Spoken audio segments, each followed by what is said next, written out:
right, everybody, welcome to the Studying Brew, episode 729 on this beautiful Monday evening. It's so awesome to be here because we are going to have a study session like none out there. Yeah. We're going to have KonaCatchphrase. My name is Andy. I am the guy that runs back office, all the text messages, phone calls. That's me. But you're not here for me. You're here for Brandy. She's got her Series 6, 63, 26, Series 65, and Series 7, which makes her more than qualified to teach you all things you need to know. So that way you too can get a pass notice. And boy, have we had a lot of pass notices. Yes. Man, we've had about 20 pass notices in the last 2 weeks. It's pretty awesome. So we can't wait to get you one. And that's why you're here tonight. We want to say thank you for being here on this holiday called Juneteenth. I know some people celebrate, some people don't, but I think it's an important holiday, and I think it's great that all of you showed up and putting in them hours and studying and getting it done. And that's what it's all about. Staying consistent, being consistent, putting in that work when everybody else is sleeping, when everybody's taking the day off, advancing yourself when it's the tortoise and the hare. It really is, you know, how the hare always ran ahead and then took a nap. And the tortoise just slowly went by, just stayed consistent on its little jog and won the race. That's all you got to do. That's all you got to do. You don't do anything crazy. Then that's what happens. People study like amazingly crazy hours in the beginning, like over the top. Yep. And then they crash out, and then they don't study for like 4 days, and then they'll go up and do it again, and they'll take like a 3-day break. You can't binge study. You can't. You just can't. It's better to just be consistent. A little bit every day is better than the binge. Right. That's right. That's my 2 cents. And I know some of you are like, well, I went through college that way. I got my degree that way. Yeah, we did too. And we're telling you can't do it that way. No, because I tried to do it that way. We've had several people with even doctorates do it that way, and they can't do it that way. No. This is not. Has it been done? Yes. Yes. Very few, though. It's about as many people that have made a full court shot on one side of the basketball court to the other side. Has it been done? Yeah. Is it made all the time? Not really. Get what I'm saying? Yeah. Your chances are better off if you go ahead and just study, keep consistent, stay in it, learn the techniques, learn all the stuff that we're teaching you, and we'll make it happen. This Saturday, apologize. Speaking of the techniques in our workshop, I had to cancel last minute. I wasn't feeling well. I didn't have enough sleep at all. I think it was like 1 hour, maybe 2. So we were just not in good shape to do that. So I apologize for that. It's a rarity, but I did have to cancel. It just wasn't going to give you our best. And I don't like to give you guys less than our best. So we have to just not do that. That's on Saturday. We'll do another one. Not this weekend, but the following weekend. This weekend is a convention for West Coast convention. I don't know when the East is doing it, but West Coast. And hopefully we'll be out there on Friday and Saturday. Mainly looking like Friday for sure. Wandering around. So look for Brandy and I as we do our what do they call that? Guerrilla marketing. Yes. Where you're just literally walking around handing out your own postcards, right? Nothing fancy, no booths. We asked about a booth for Primerica. I think they said like $5,000 for a table. I was like, nah, I'm good. $3,000 to $5,000. I'm like, nah, I'm good. Well, nah, man. No. Plus, get me strapped to a table. We'd rather just walk around and hand it out at that point.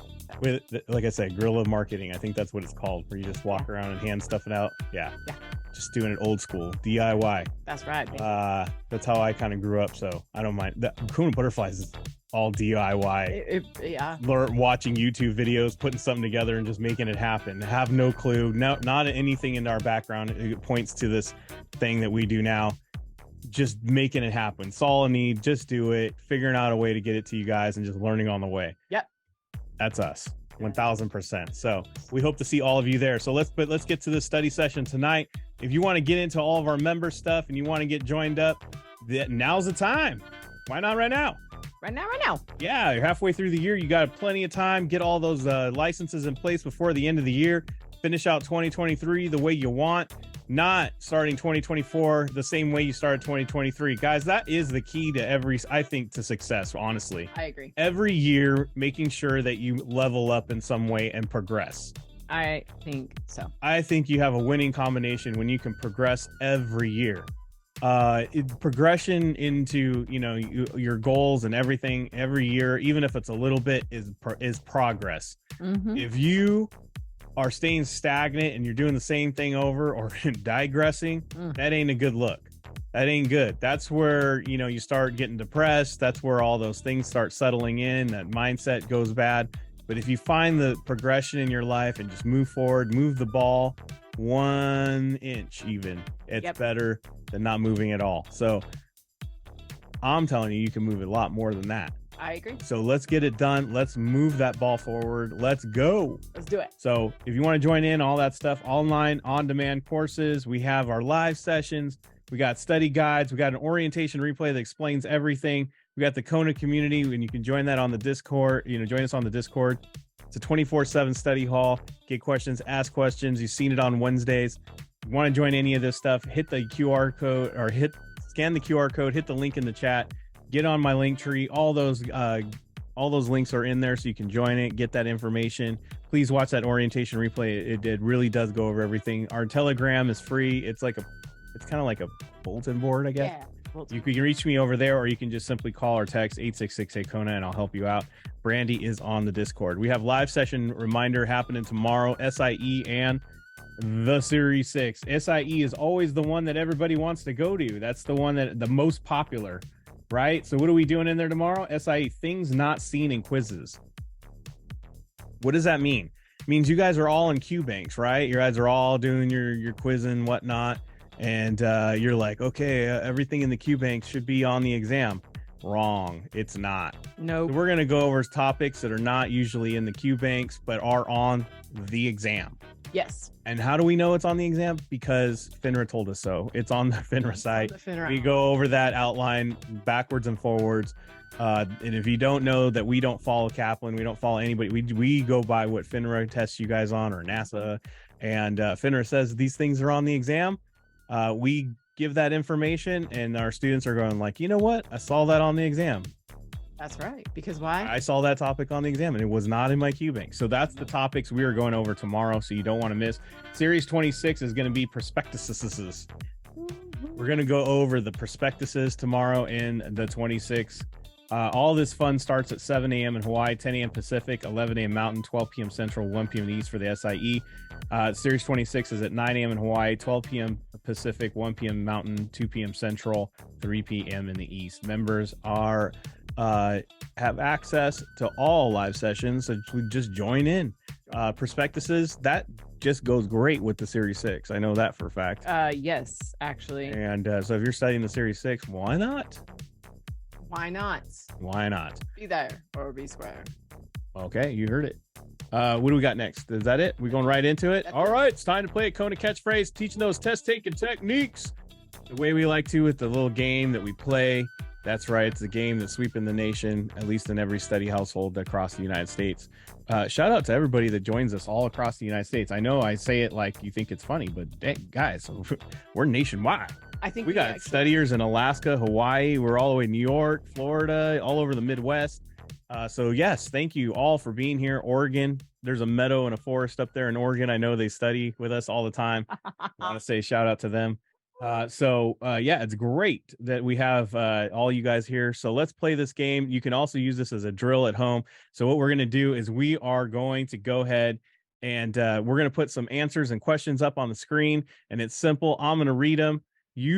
Your job, what you're going to do to participate is go ahead and put what you think those keywords are in the chat.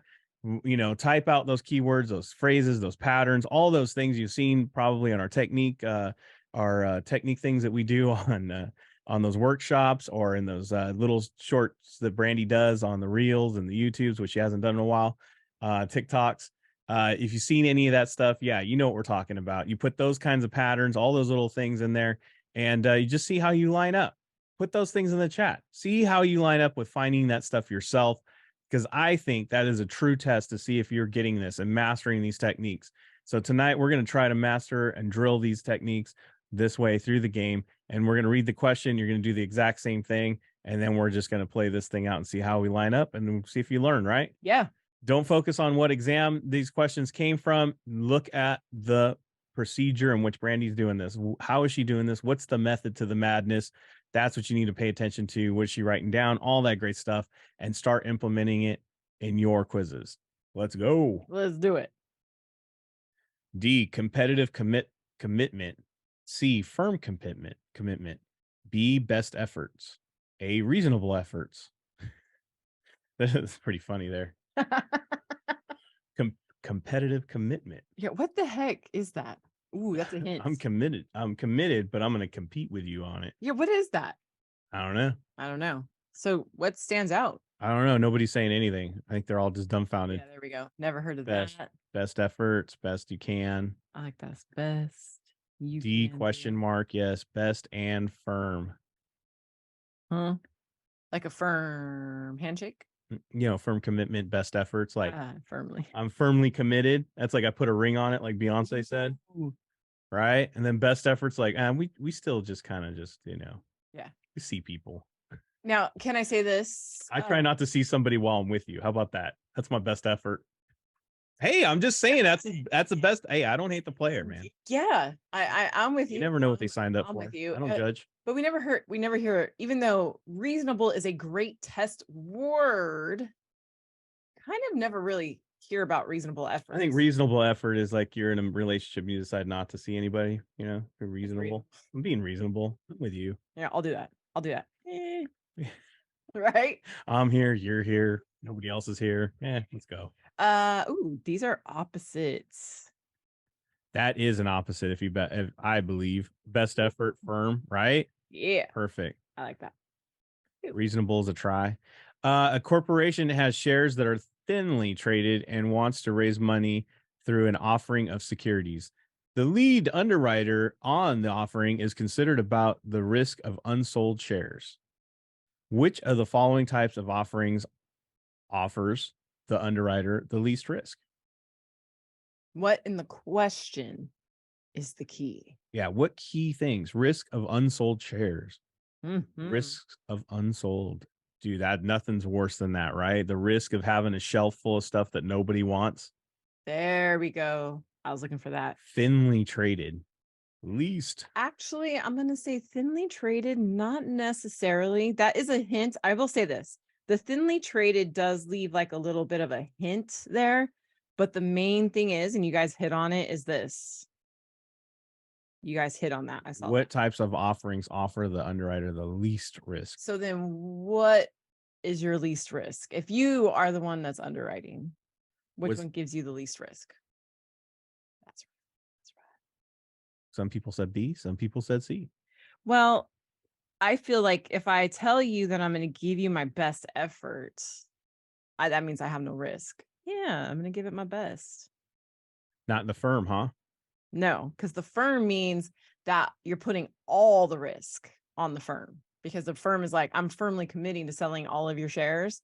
So that is a lot of risk because nobody might not want it. Exactly. And that's why it's not a firm commitment, because people might not want it. Now the issuer is probably like, bro, I want the firm commitment because I want all my money. But you got to think of it like as if you were selling at a shop, right? Right. And you had some product from this person, right? Mm-hmm. And you're like, look, the best I can do. That's the least amount of risk to me, because if it doesn't sell, I'm sorry, it's going back to you. You better back the Subaru up, and I'm going to put that back in your Outback. You know what I mean? Because I'm not going to put all this stuff here and it's not selling and I'm not buying it. Correct. If I have a firm commitment, that's all the risk on the shop. I'm like, all right, no need to back up the Subaru. I'm just going to take all this stuff. And if nobody wants it, I guess the kids have, this widgeman jigget, right? I don't know I'm just trying to think of something just basic, right? I don't know what it is. Widgeman jigget. That is the best word I've ever heard. Yeah. So I wish I can duplicate that. Hey, it's a good thing we're recording. There you go. So I think that's a good that's perfect explanation of all that. That was great. I like that. It's like, I've been here for 729 episodes. You're bound to pick up a thing or two. Oh, man. All right. D, make a series of premium payments over time. C, start receiving income soon. B, none of the choices listed. A, avoid withdrawal penalties before the age of 59 and a half. Yeah, someone picked up there's a number in A, right? Mm-hmm. None, start, none, avoid. over time. Perfect. Okay, so We got enough? we do, but I want to kind of hit on a couple of things because you guys are absolutely right. So I'm going to look for something that's avoiding. Right. I'm going to look, this is just saying that none of them. I'm going to start soon and I'm going to make a series of payments over time. Do you guys see a pattern? Yeah. It's a pattern. What's the pattern, guys? What do you see here? What do you see? Time. Exactly. Look at Brandy. She's not sleeping in Texas. Opposite, right? We got soon and we've got over time. See, you see what I mean, guys? When you start focusing on these keywords, sometimes the pattern doesn't really stand out to you until you get it down to that most basic level. Avoid, soon, over time. Ooh, soon and over time. That's opposite of each other. There you go. An investor would purchase an immediate annuity in order to. An investor would purchase an immediate annuity. Okay, so what's the link? We got the connection. Immediate links Now, up with take your cord and plug it into the outlet. That's right. soon. Woo-hoo-hoo. Soon and immediate, right? Look at that. How awesome is that? How many of you guys would have gone like this? I don't know what an immediate annuity does. Hey, vámonos. For all my Latin friends, right? Just means now. It's Isn't immediate. it horita? I don't know. Someone will correct me. Hey, there you go. Renee validated it. I did it right. D, defensive stocks. C, independent stocks. B, low risk stocks. A, cynical stocks. Cyclical. There you go. Cynical. It's a different story. We are definitely cyclical about stocks. A, cyclical. That's how do you know that that's how I say it in my head? The cynical stocks. They're like, I say cyclical. Even though I know, guys, I know it's pronounced cyclical, but I say it cyclical because it looks like a cycle. What? Like a bicycle. That's right. Cycling through. Exactly. Have we ever heard of low risk and independent stocks? Low risk. It is different, but I don't really. What's an independent stock? I mean, they're all independent. If you think about it, they're all just issuers. That is true. So, what? I'm gonna say what? What the what? Low risk. Again, I'm gonna do this. So we get it down to cyclical, and defensive. I guess low risk would be like your blue chip, right? Not in FINRA world. Not in FINRA. In real world, yes. In FINRA world, no. Moderate. Got it. That's a good question, though. You're welcome. Stocks that are not highly dependent on the phases of the business cycle are known as stocks that are not highly dependent on the phases of the business cycle are known as business cycle, highly dependent, not highly dependent. So this actually is, well, I mean, it's kind of the flag, right? But if we said A and D are opposite of each other, what sounds opposite of not business cycle? If we said, if I eliminate these two. If you said business cycle. If I said that we already got it down to A and D because we've never heard of C and there is no such thing as low risk stocks. If we said that.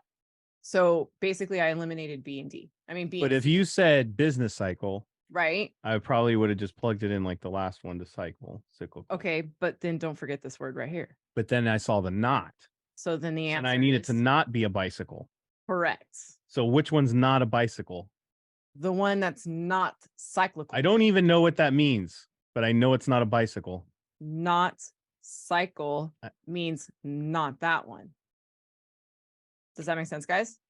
Not cycle means I'm not picking the cycle. See, guys, I'm trying to make it even simpler for the people who don't even know what's going on there. So you're like, I don't even know what a defensive stock. I don't even know how that applies. It's not a bicycle. That's all you need to know. It's not that. Cycle. It's not on the cycle. It says not the cycle. Right. And you got to go with your gut. Never heard of independent stocks. So I crossed them off. All right. There you go. That's good. That's a good one. D, stock in a commercial airline company. C, stock in an automobile manufacturer. Stock in a food manufacturing company. A, stock in a furniture manufacturer. Wow, we're going automobile, airlines, food, furniture, manufacturer.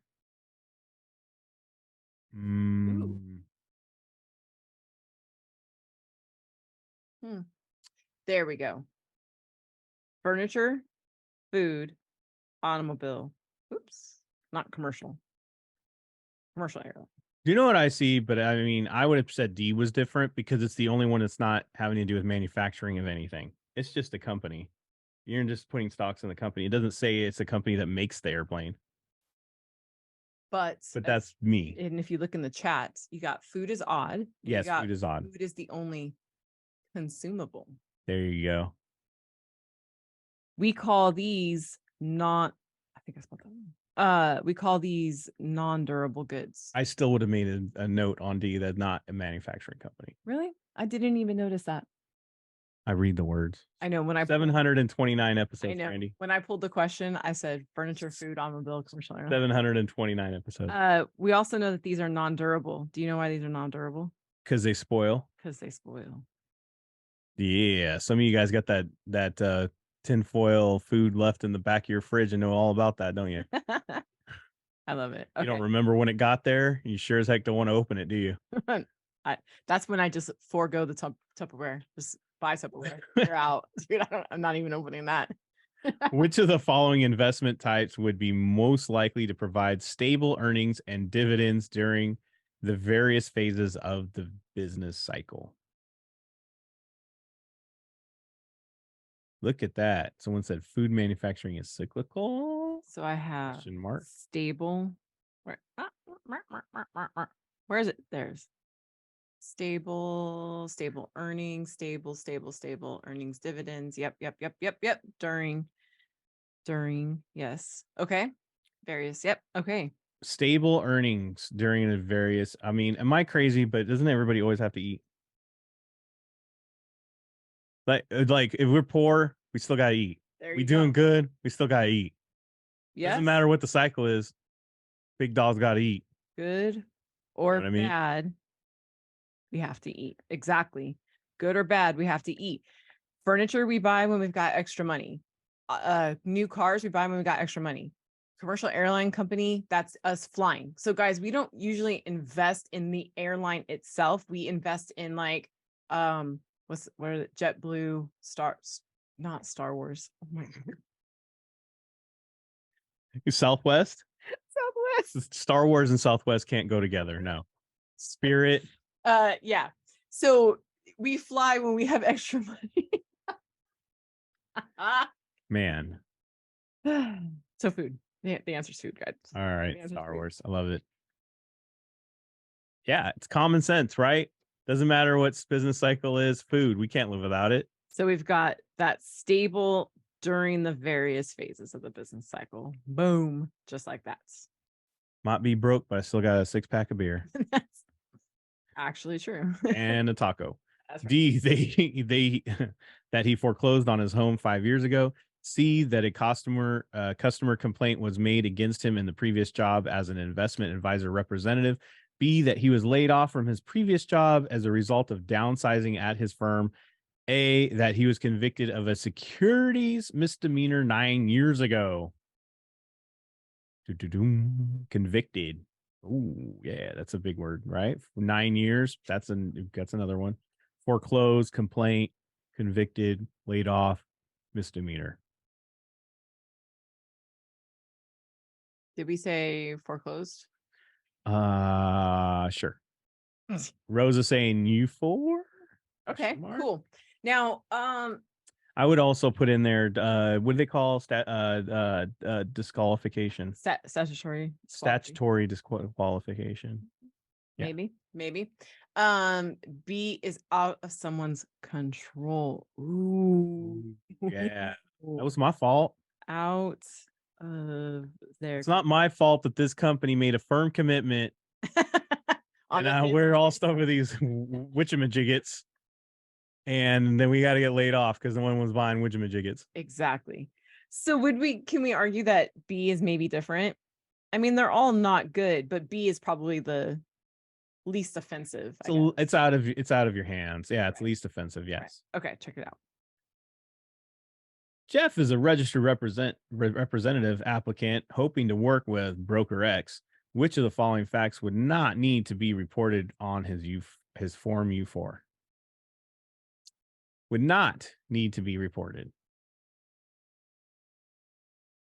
Exactly. And then you just do process of elimination. We know A. Yeah, you better, right? Mhm. Less than 10. It's less than 10. Guys, if you don't know that less than 10, you're convicted of something less than 10, that definitely needs to go on there. Yep. Yo, complaint, right? Customer complaint, previous job, investment advisor. Yeah. Someone has a complaint against you. Yeah. Pretty big deal. Foreclosed on your home. Yeah. Yeah. Financial hardships. Yeah. We actually do have to report that stuff. But just because Bob decided to take a firm commitment on the witchamajiggets, not my fault. I love that word. I wasn't involved. Yep. I just got fired for it. So I love the fact I didn't even say it. Somebody else noticed it, and that was awesome because I was gonna say that one of the reasons that made B different was that it was literally out of their control. They didn't have a security. They chose the misdemeanor. They chose to not do their job right and get a complaint on them.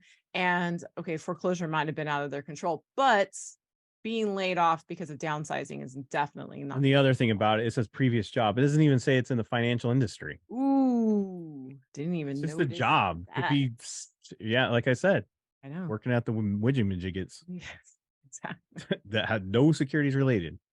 Should theoretically D, should theoretically net to zero.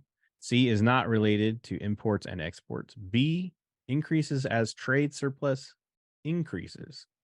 A, increases at trade deficit increases. What do we see here? Net, deficit, surplus, A and B are opposite. Mm-hmm. A and B are opposites. Yes. Can we guess the answer based on A or B? Oh, because we know what we say. Usually if there's an opposite, it's usually A or B. Correct. Or it's the opposite. It's the two that are mixed up in the opposite is usually the answer.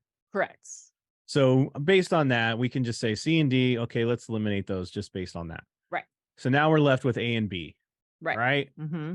Which one of those can we possibly say it might be without even looking at the question? Like based on the information that is there in those two answers. Correct. Because I know you would give away too much. I want to see if they know.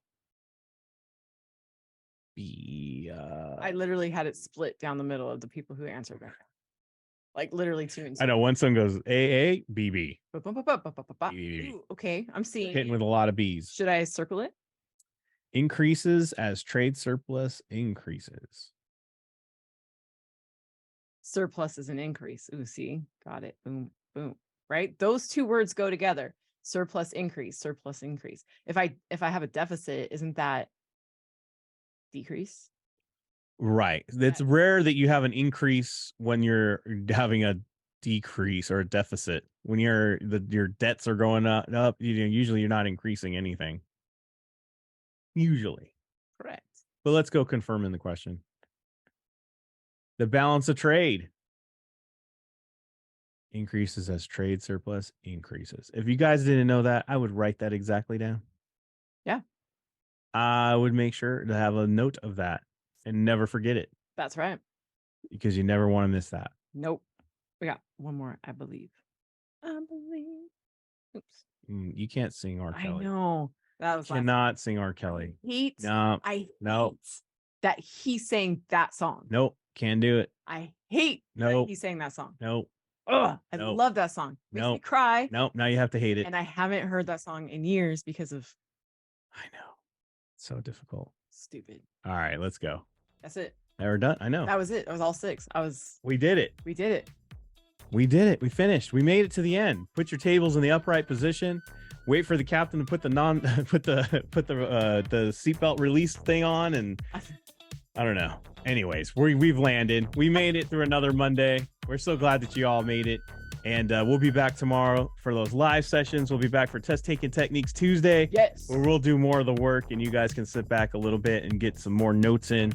But isn't it fun to play a little game to see how you match up, see if you're getting those concepts? Well, do you know what's even better? Go do a quiz right now. Yeah. Go play it on your own time. Go make sure that you're drilling it. Make sure you're getting these things. Until then, everybody stay safe out there.